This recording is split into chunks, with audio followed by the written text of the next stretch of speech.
మీ business ఏదైనా మీ ఊర్లో promotion చేయాలంటే అది సుమన్ టీవీతోనే సాధ్యం. ఇప్పుడే సంప్రదించండి.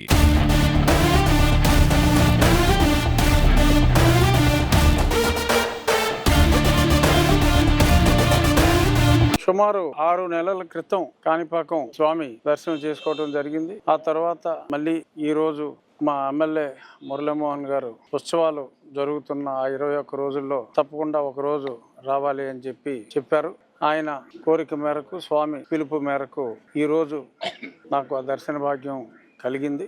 ఎప్పుడు వచ్చినా నిరంతరం పరిమాణంలో అభివృద్ధి చెందే ఈ స్వామివారిని ఎన్నిసార్లు చూసినా సరే చూడాలనిపిస్తుంది. నేను మొట్టమొదటిసారి 20 సంవత్సరాల క్రితం ఈ దేవాలయం సందర్శించడం జరిగింది. ఆ తర్వాత 2-3 సార్లు వచ్చినప్పటికీ నా మిత్రులు దాతలైన ఐకా గారు, గుత్తుకొండ శ్రీనివాస్ గారు ఈ దేవాలయ అభివృద్ధికి ఎనలేని కృషి చేసి ఈరోజు ఈ దేవాలయం అభివృద్ధిలో వారు కీలక పాత్ర పోషించినందుకు నాకెంతో సంతోషంగా ఉంది. 18 కోట్ల వ్యయంతో వారు స్వామివారికి ఇక్కడే కాదు తిరుమలలో కూడా చాలా అభివృద్ధి కార్యక్రమాలు దేశంలో ముఖ్యంగా మన రాష్ట్రంలో దేవాలయాలకి అలాగే ప్రజలకి కూడా వాటర్ సప్లైలో కూడా ఎనలేని సేవ చేస్తున్న వారిని ఈ సందర్భంగా అభినందిస్తూ ఎమ్మెల్యే గారు ఇంకా ఎన్నో అభివృద్ధి కార్యక్రమాలకి ముఖ్యమంత్రి గారు కూడా మాటిచ్చారని చెప్పారు. రాబోయే రోజుల్లో దేవుడు ఎలా అయితే వృద్ధి ఆ విగ్రహం ఎంతగా వృద్ధి చెందుతుందో అంతకి ఎన్నో రెట్లు